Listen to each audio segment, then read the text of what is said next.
联合国50个会员国星期一签署了一份在联合国辩论期间宣读的声明，谴责中国在东突厥斯坦严重和系统性的侵犯人权行为。这份由加拿大在联合国第三委员会辩论期间宣读的声明说，我们严重关切中华人民共和国的人权状况，特别是对维吾尔人和其他以穆斯林为主的少数民族的持续侵犯人权行为。他们敦促北京落实人权高专办评估的建议，人权事务是由联合国第三委员会负责。50个签署国包括美国、英国、日本、法国、澳大利亚、以色列、土耳其、危地马拉和索马里等。除了以抗击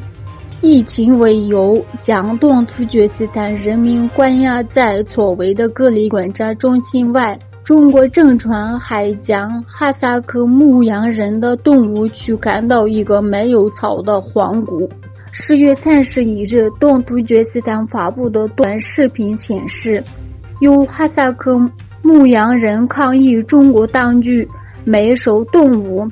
遭到中国警察的毒打。附近居民通过视频抗议中国的违法行为，并抱怨中国当局用棍子打人。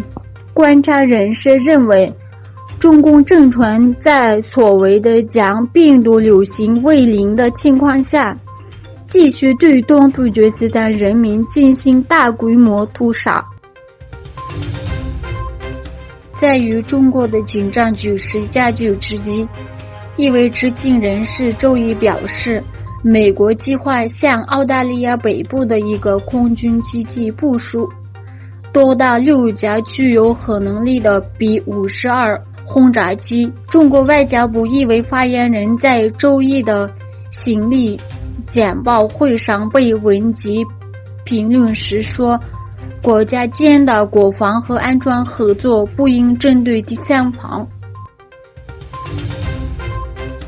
有报告指出，苹果手机近期在中国销量下滑的姿势仍给扭转。10月31日，美国投信杰弗瑞发布了一项关于 iPhone 的报告。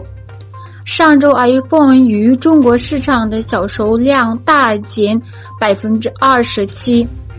销售量已连续第3周呈现季减。与此同时，由于中国的极端反病毒措施，苹果在中国的产量下降了 30%。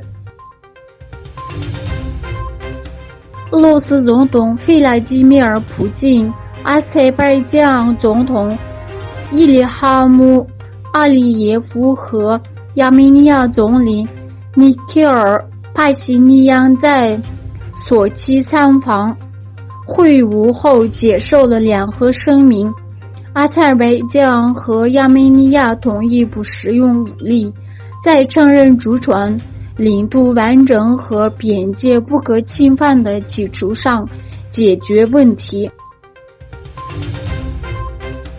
荷兰国家铁路公司宣布，由于公司人员持续短缺，火车服务将减少。该公司在一份书面声明中表示，从11月7日起，火车服务的规划将发生变化。